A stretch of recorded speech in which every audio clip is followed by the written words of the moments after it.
Кызык, биз уктагандан кийин көргөн түшүбүз эмнеден улам экенин билесизби?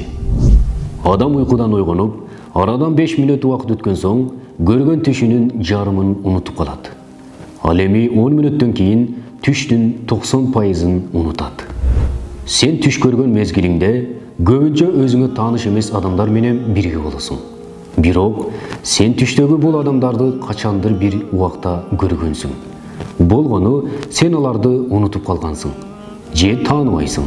Түшүңдө сени артыңдан кубалап, тоодон түртүп жиберген адам сени кичинекей кезиңде сени коркутуп ийне сайган доктур болушу мүмкүн. Элестетип көр, биздин башыбыздан канчалыган окуялар өттү. Анын баары биздин эсибизде сакталып калбайт. Ошондой эле түштүн баары түстүү абалда болбойт. Түштүн 15%-ы ак жана кара түстө болот. Адам өмүндө көп көңүл бөлүп, маани берген окуялар түшкө так жана ачык болуп кирет. Ал эми адамдын жашоосунда бир элес болуп өтүп кеткен окуялар түшкө да элес болуп кирет. Мисалы, адамдын жашоосундагы маанилүү убакыт. Окуучулук убактысы болсо, адам картайып калса да, окуучулук күндөрү анын түшүнө кире берет. Ал эми адамды жамандыкка чакырган же коркунучтуу түштөрдүн көбү жин шайтандардын кийлигишүүсү менен болот.